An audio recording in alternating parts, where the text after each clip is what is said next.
وأذن في الناس بالحج يأتوك رجالا وعلى كل ضامر يأتين من كل فج عميق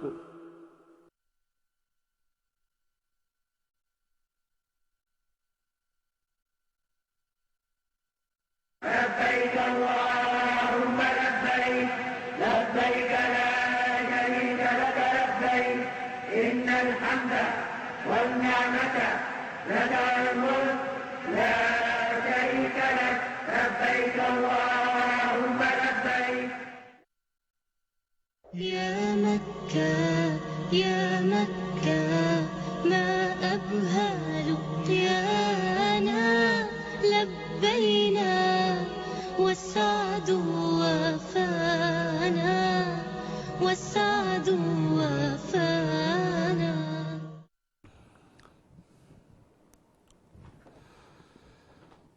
بسم الله والحمد لله والصلاة والسلام على رسول الله. Hürmetli qarindoshlar, men burunqi darslerimda mush haj yo'lida hajlangan pulga Allah subhanahu wa ta'alaning bir ko'ychanga 700 ko'yning savobini berdiganligini so'zlab o'tdim. Ondan keyin bir odam uyidan haj qilman deb busuğustan otlagan hamon ajr savobning yezildiganligi, gunohlarning afu qilindiganligi va Allohning dargohidagi darajasining bir daraja ko'tarildiganligini bayon qildim. Ondan keyin ihromni haqida so'zladik. Dedik, ihrom qarindoshlar bir insonning o'zining barliq gunohini e'tirof qilib, Rabbining oldiga beshini olqonga ilib, nima desa ma'qul deyman degan bir tuyg'uda kelganlikni bildirdi. Burunqi o'tgan kunlarga pushaymon qilib, qilgan etganlariga nadomat chekib, qalbi hasratga chekkan holatda bu kapallikni kiyib kelganlikni bildirdi. Men dedim, bu hojilarning ihromni kiygan vaqtida mana mush tuyg'u qalbida, butun vujudida bo'lish kerak dedim qarindoshlar. Ihrom kiygandan keyin biz talbiyani boshlaymiz. Talbiya bo'lsa لبيك اللهم لبيك لبيك لا شريك لك لبيك إن الحمد والنعمة لك والملك لا شريك لك degandan iborat. Bu nima degan bo'ldi labbayk qarindoshlar? Bu labbayk degan so'z bir podshoh o'zining qulini chaqasa qayturdigan javob. Yani labbayk deb qo'lni maydasiga ilib, podshohning oldida hozir bo'lgan vaqtida ishiltadigan so'z. Shuning uchun hozir voy paloni desa arablar ey na'am deydi, labbayk demaydi. Labbayk degan bir ojiz qulning o'zininki xo'jayiniga ishiltadigan, o'zining podshohiga ishiltadigan so'zi. Biz labbayk degan chaqda şu mutlaq podshohimizning, Rabbimizning ulug'lig'ini his qilib turib dedikmi? O'zimizning bu Rabbimiz Taala oldidan ne kadar ojiz, bechorligimizni his qilib dedikmi? Labbayk, men keldim ey Rabbim degan bo'ldi. Yani İbrahim aleyhisselam'a Allah buyruq qilib hajga e'lon berdi. Yani İbrahim aleyhisselam Allohga vakolatan mu'min musulmonlarni hajga chaqirdi. Biz labbayk degan vaqtida mana bu Allohning hajiga chaqirgan ovoziga ovoz qo'shganligimizni bildirdik qarindoshlar. Labbayka la sharika laka labbayk. Ey Rabbim, men itiraf qildim. Seni yakkiygandursan, sening hech qanday bir sheriking yo'qdir. Yani menga rizq berishda, menga hayotlik berishda, mening barliq qilmishimda faqat nishon maqsad sendursan ey Allah.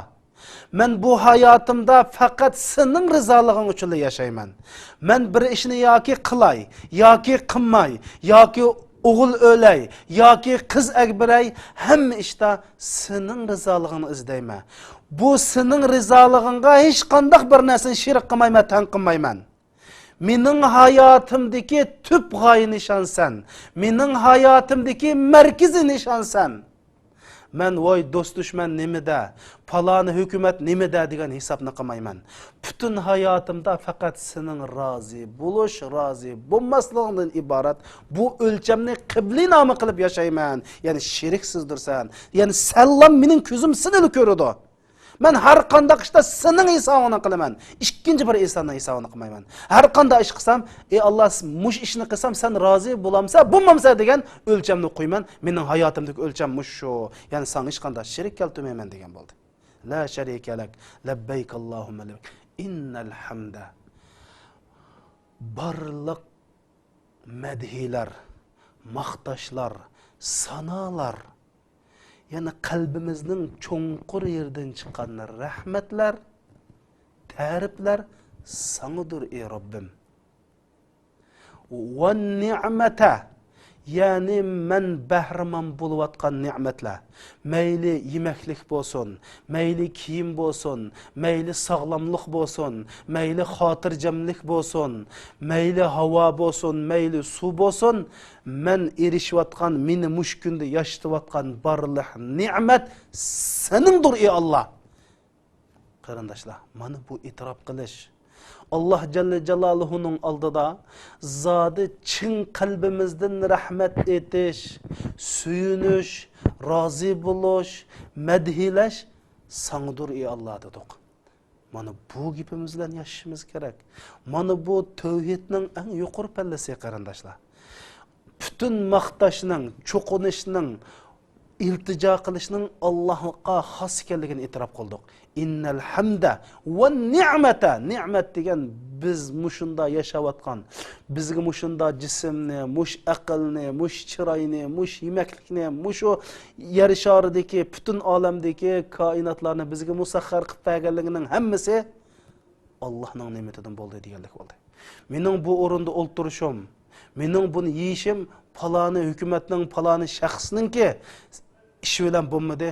Ey Rabbim, bütün nimet sendin keldi deb e'tirof qilish qarindoshlar. Mana biz ta hozirgacha buni ig'izimizda e'tirof qildik, chin qalbimizda e'tirof qilmadik.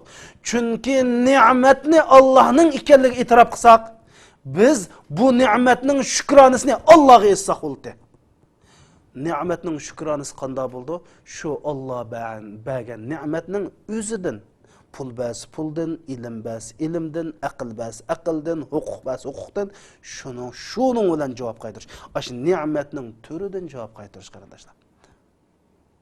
Biz vaqt munosabati bilan bu talbiyaning mazmunini mushunchilik deymiz, lekin talbiya ajoyib cho'nqur mazmuniga ega qarindoshlar. Innal hamda wan ni'mata lak la sharika lak. Mayli maqtashda bo'lsin, mayli ne'matda bo'lsin, men hech kimga seni shirik qilmayman. Butun maqtashdima men seni maqtamayman ey Alloh. Chunki maqtashga sen arziysa, chunki men mushunda kuniga erishishimning orqasida sen bor ey Alloh. Bu insonlar men uni qilmaydi, qo'ldan kelmaydi bu insonlar. Bütün ni'matda bu ne'matga shukr etishda, bu ne'matningki fazlini tunishda san shirik keltirmayman, bu faqat sendan bo'ldi deb o'ylab boqaylik qarindoshlar. Ya'ni cho'qinish, iltijo qilish, suyunish, rozi bo'lish, Allohga egilish, buni hammasini sana deb e'tirof qildik. Bütün ne'matning, mayli bizga farzand bo'lsin, sog'lomlik bo'lsin, rizq bo'lsin, mol dunyo bo'lsin, uy bo'lsin, mushning hammasining Alloh berganligini e'tirof qildik. E'tirof qilganlikdan haqiqiy e'tirof qilsak, buningdan bir natija kelib chiqadi qarindoshlar. Shuning hojilarimiz buni tushunayli. Rasul akram sallallohu alayhi va sallam shunday deydi. Ma ahalla muhillin qattu illa bushira deydi. Bir adam aş talbiyalam etediken, aş labbayk Allahumma labbayk deb talbiyalam etediken, bu adamga xush bishorat berildi dedi. Shuning bilan sahabi so'radi. Ya Rasululloh, jannat bilan xush bishorat berilamdi debdi. Payg'ambar sallallohu alayhi va sallam Şundaq dedi. Rasul Ekrem sallallahu aleyhi ve sellem şundaq deydi. El haccu accun ve feccun deydi. Hac demek, talbiye etiş demek, hac demek, hac qurbanlık qilish demek deydi qarindoshlar. Demek bu hacdiki talbiyaning ulug'lig'ini bildirdi. Chunki talbiya bo'lsa, xuddi kelime shahodatdek la ilaha illalloh Muhammadur Rasulullohdek tavhid so'zi bu. Ajoyib bir tavhid bu talbiyada mujassamlashgan qarindoshlar. Rasul Akram sallallahu aleyhi ve sellem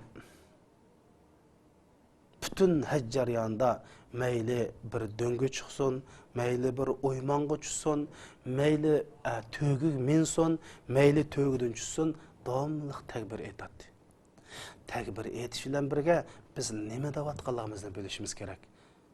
Labbeyk, ey Allah, men keldim degan vaqtida qanchalik bir bechorligimizni, özümüzning ojizligini, navoda Rabbimiz Taala bizga rahmat qilmaydi ekan, bizning tugashdiganligimizni, biz qiyomat kunsi Rabbimiz Taala'ning mushunchilik rahmatiga naqadar muhtoj ekanligimizni, mush hajikakchilik qilmishimizni e'tirof qilganligimizni, buningdan keyin boshqa odam bo'lganligimizni, Rabbimiz Taala bilan boshqacha bir yeni batni ochadiganligimizni e'tirof qilib turib labbayk deylik qarindoshlar. Rasul Akram sallallahu aleyhi ve sellem'nin İmam Tirmizi naql qilgan bir hadis sharifa qarindoshlar. Her qandaq bir odam talbiya etadigan, o odamning atrofidagi mayli tosh bo'lsin, daraxt bo'lsin, tuproq bo'lsin, hammasi talbiya etadi deydi. Yani biz labbayk degan chaqda bütün tog', daryo, dengiz, okeanlar tang biz bilan labbayk etadi qarindoshlar. Rasululloh dedimi, chuqum etadi. Rasululloh deydi, şu atrofidagi toshlar, daryo, toshlar, daraxtlar, laylar, tuproqlar hammasi shu odamninki labbayk diniga guvohchi bo'ladi deydi qarindoshlar. Qiyomat kunsi mana shundoq bir cho'ng fazilat rahmatga erishimiz. Sufyan ibn Uyayya radıyallahu anhu shundoq deydi. Sufyan ibn Uyayna degan bir katta zot bor. Ali radıyallahu anhu'ninki o'g'li Husayn radıyallahu anhu haj qilish uchun ihrom bog'lab, chiroyi sapsariq bo'lib, g'al titrab ketdi deydi. Chiroyi o'zgarib ketdi, titrab ketdi deydi. Ay Husayn, sana nima bo'ldi desam, men Allah subhanahu wa ta'alaning labbayk men keldim desam, la labbayk, kemmedin sen, sening jismin keldi, yuraging kemmedi, qalbing kemmedi deb qilishdan ansirab diyammayotma deb otning ustiga o'ltig'iz qo'ysa g'al qilib o'ltadi deydi. Mushundoq qilib ta haj qilib bo'lguncha mushundoq titrab o'ltadi deydi qarindoshlar. Biz labbaykni bu og'zimizning uchi deb qo'ysak, bu yerda demasak, biz davatgan maqbul bo'lgan haj bo'lmaydi qarindoshlar. Shuning uchun hajdagi har bir faoliyat, har bir harakat, har bir o'ltirish, qopishning sir asrorlari bor. Har bir duoning sir asrorlari bor. Buni tushunib haj qilib qolsak, ya Allah, bu boshqacha bir hayot, boshqacha bir yuksilish, boshqacha bir qalbimizning nurlanishi, boshqacha bir gap bu qarindoshlar. Buni faqat hajni tushunib, hajning ta'mini tetigan odamlar bilalaydi.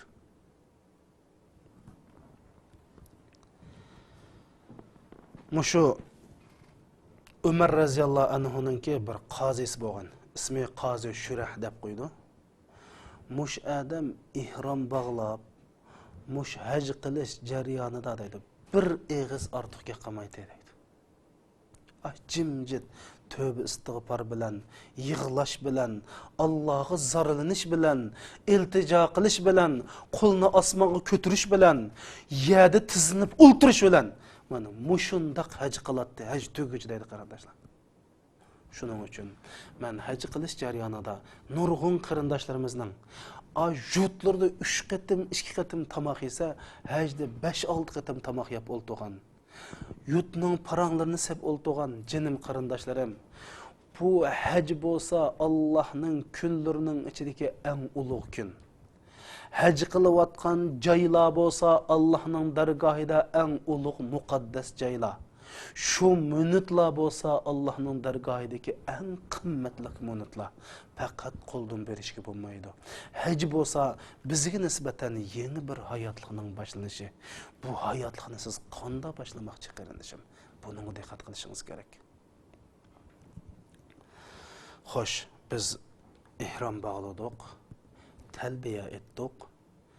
Zulhajjining 8-kunisi Minoga chiqamiz. Minoga chiqish hajning arkonlari emas. Agar bir odam ba'zi sabablar bilan, uzrlar bilan Minoga chiqammisimi, haj bo'ladi. Lekin nima uchun Minoga chiqamiz? Chunki biz 9-kuni, ya'ni hajning 9-kunisi Arafat turadigan kun. Arafat kuni bo'lsa osmon zaminning Rabbi bo'lgan ulug'ligini ta'riflab bo'g'ilib bo'lmaydigan, hammaga qodir, Rahmanur Rahim bo'lgan Alloh jalla jalaluhu bilan uchrashish kuni qarindoshlar. Mana shuning uchun Minoga chiqib biz ruhiy jihatdan tayyorlik qilamiz. Chunki biz Alloh bilan uchrashmoqchi. Biz uzoqdan keldigan bir mehmonlar bilan, aziz do'stlar bilan, uzun ko'migan ota-onamiz bilan ko'rishmoqchi bo'lsak, qanday tayyorlik qilamiz? Ayollar bo'lsa, uyni tozalaydi, esil taomlarni hozirlaydi, esil kiyimlarni kiydi. Shuningga o'xshash bir padişahning yoki bir davlat raisining huzuriga kirish uchun bir xil murosim, bir xil qoida usullar bor qarindoshlar. Shuningga o'xshash biz Arafat kunisi Alloh subhanahu va taolo bilan uchrashadigan kun. Alloh subhanahu va taolo birinchi qavat osmonga tushib bizga iltifot qildigan kun. Shu kunga tayyorlik qilib, gunohlarimizga tövbe qilib, Allohning ati bizni kechirishini tilab, orzu qilib, shu tayyorlik holatda Arafatga chiqish uchun Arafatning busug'isidan iborat bu Minoda Alloh subhanahu va taoloning huzuriga navbat kelishini saqlab yoki atsi Allohning huzuriga chiqishini saqlab turamiz qarindoshlar. Bu yerda bir tayyorlik bor, ruhiy jihatdan tayyorlik bor, tövbe qilish bilan tayyorlik bor. Biz Arafatga gunohlarimiz bilan, mushundoq meynatchilik bilan borsak bo'lmaydi. Men mushu munosabat bilan qarindoshlarimga bir muhim nuqtani eslatib o'tmoqchi. Biz Arafatga nima uchun boramiz? Arafat kunusida qilingan duo shaksiz ijobat. Biz Arafatda tunji bo'lib Allohdan so'raydiganimiz, ey Robbim, meni kechirsan. Men inson. Men gunoh qildim, bilib qildim, bilmay qildim, oshkora qildim, yushirin qildim, ko'zim bilan gunoh qildim, qalbim bilan gunoh qildim, put-qo'llarim bilan gunoh qildim. Ey Robbim, gunohga to'shdim. Men gunohdan iborat bu dengizga cho'kdim. Men gunohninki sozliqiga petib qoldim ey Robbim deb turib gunohimizni tilaydigan kun. Ya'ni u kunda biz Alloh subhanahu va taolaning kechirimini, g'afur degan sifatidan bizni bahramon qilishini tilaydigan kun. Xo'sh, men nima demoqchi qarindoshlar? Allah subhanahu wa ta'ala o'zini bizga tunishtirdi. Men gunohlarni kechirguchiman, yapquchiman va gunohlarni nomi amal daftarlardan faqat o'chirvatkichiman deb tunishtirdi. Allah'ın el-gafur degan sifati, innalloha kana gafurar rahima, yani Allah günahlarını gafur, yani kechirdi degan gap, yapudi degan gap. Asl lug'at ma'nosi yapudi degan gap. Yani Allah günahlarimizni yapudi, shuning uchun nurg'un gunohlarni qilib, ota-onamizning oldida, xotin balchaqimizning oldida, yaqin do'stlarimizning oldida rasvo bo'lmay ketyapmiz qarindoshlar. Ya Allah. Agar Allah subhanahu wa ta'ala mush hammamizning gunohini yapmay, gunohdan bir puroq chiqadigan yoki gunohdan bir rang chiqadigan qilib qo'ysa qanday qiladi qarindoshlar? Biz nima qiladiq? Bu rasvochilikda yashay olamiz. Agar gunohdan bir sesiq puroq chiqsa, bir musulmonning yanında ultura alamati qarindoshlar. Banu İsrail'da eğer bir adam günah qilsa, atiginsi ishigiga paloni mandaq günah qildi deb yezilib qoladi qarindoshlar. Allah subhanahu wa ta'ala bizga rahmat qilmoqda mana bu gunohimizni yapdi. Shuning uchun o'zini bizga g'afur, men gunohlarni yapaman dedi. Allah subhanahu wa ta'ala tövbe qilsak, Allah jalla jalaluhuning gunohimizni yepishini tilsak, Allah gunohimizni yapadi. Bu nima degan gap qarindoshlar? Yapadi degan gap, ya'ni rasvo qilmaydi. Qiyomat kunida azoplamaydi degan gap. Lekin nomi amal daftarlarimizda bo'ladi. Biz Israfil suruchilib qabrimizdan turgan vaqtida gunohlarimizni eslasak, shu qilgan gunohlarimiz ko'z oldimizdan ekranda o'tgandek o'tadi. Mushning o'zi bir azob emasmi? O'ng tarafimizda jannat, so'l tarafimizda do'zax va kunda osh gunohlarimiz ko'z oldimizdan ekranda o'tsa, ya Allah, bunun bir o'zi azob. Lekin Allah subhanahu wa ta'ala o bandan chaqirib, ey bandam, sen falani gunohni qilding deydi. Banda e'tirof qildi, ey Robbim, qildim deydi. Xijillik bilan e'tirof qildi. Ali radhiyallohu anhu deydi, ba'zilarning yuzining go'shi Allah jalla jalaluhuning oldida xijillikdan iqib ketadi degan qarindoshlar. Ey bandam, ana qilding, mana qilding deganken biz e'tirof qilamiz. Endi bir do'zax ketadigan bo'ldik degan vaqtda Robbimiz taolo nima deydi? Ey bandam, sen bu gunohni qilib dunyoda bu gunohlarni o'zing yushading deydi. Voy, men ana qildim, mana qildim deb xalqlarga jar sep jumiding. Men u dunyoda yushadim. Shuning bilan sen tövbe qilding, men kechirdim, menga jannatga deydi. Mana bu g'afur. Ammo Alloh subhanahu taolaning gunohlarini yuvitadigan bir sifati var. Onun ismi el-afu. İnnallaha afuvun tuhibbul innallaha kerimun innallaha afuvun kerimun tuhibbul afa. Yani Allah subhanahu wa ta'ala gunohlarni tüp yıldızda juvatkish zatdir degan bo'ldi. Endi biz bu yerda Allohning afusini tilaymiz. Nima uchun? Agar Alloh bizni afu qilib qolsa, nomi amal daftarlarimizdan o'chirib yetadi. Farishtalarning mingisdan juvitidi. Qiyomat kunisi biz mahsharga maydoniga berish uchun qabrimizdan chiqsak, bizning mingimizdan juvitidi qilgan gunohni eslamaymiz. Bu nima degan rohat qarindoshlar? Hozir hammamiz orzu qilamiz.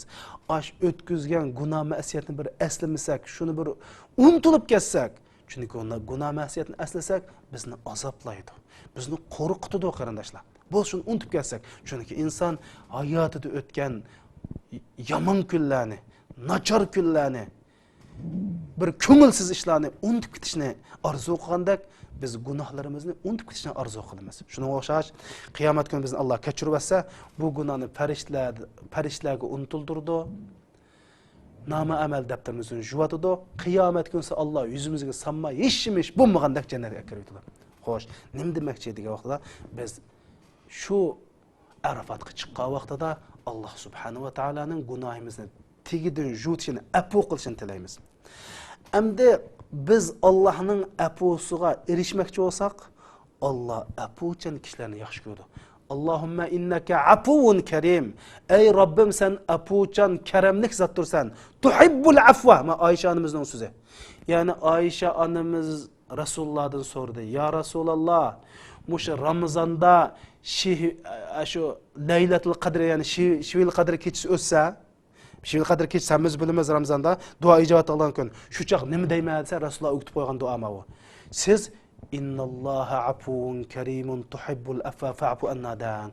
Ey Rabbim sen apuçan keremlik zattursan ve apuçan kişilerini yaxşı görsen dang degan. Demek Allah apuçan kişilerini yaxşı görüyor.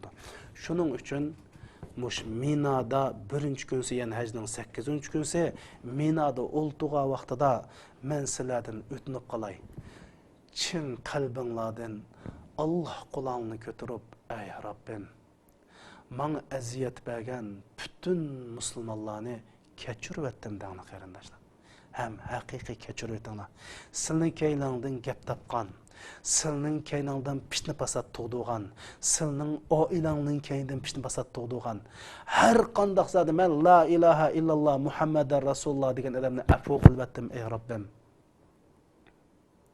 Meyli bu ata-analar bolsun, meyli ballaranlar bolsun, meyli ayalınlar bolsun, meyli hoşnanlar bolsun, dost buradanlar bolsun. Hatta danlar ki menin keynimden gep tepip men uqmagan zady barlyk adamlarni hemmini keçirip etdim danlar. Nima üçin keçirip etdim? Ey Rabbim, sen apuçan da zattursan. Yani günahni tüp yıldızdan jut edigan zattursan. Men senden şu günahimni jutamiki dep men başqalarni apu qildim. Seni apu qilamiki dep senin apurungni tilashda samimiylikimni bildirish uchun senin apurungni tiladim degan. Qarindoshlar, apu qilayli. Mu'min musulmonlar bo'ladigan cho'qim apu qilayli. Şundaq yenikişip qalsılar qarindaşlar. Ondan keyin Allah özünün apuçan kişilerini yaxşı gördiğanlığını bizge dedi. Biz ey Rabbim men apu qildim meni yaxşı görgün. Meni bir apu qilibsan nim bo'ladi deb aş samimilikini bildirib apu qilinglar. Sil apu qilgan yerda Allah apu qilmasmi? Sili kechiradigan yerda Allah seni kechirmasmi? Allah şundaq keremlik, şundaq faziletlik, şundaq keçirimchan, Rahmanir Rahim bolgan Allah sildim bir samimiyetni göredi eken. Çoqum apu qiladi. Belkim deyiş mümkün. Ey bendem sen keçirsen men nim dep keçirmeydi ekanma. Sen mening bendem turib keçire aldın yo. Men xalan adamni keçirmen go. Mening keçirishimga hech kim itiroz bildirmaydi go deb. Bizde bir samimiyetni köse çoqum keçiritiş mümkün. Hacdan qaytqa vaqtinglarda qalbinglar sağlam.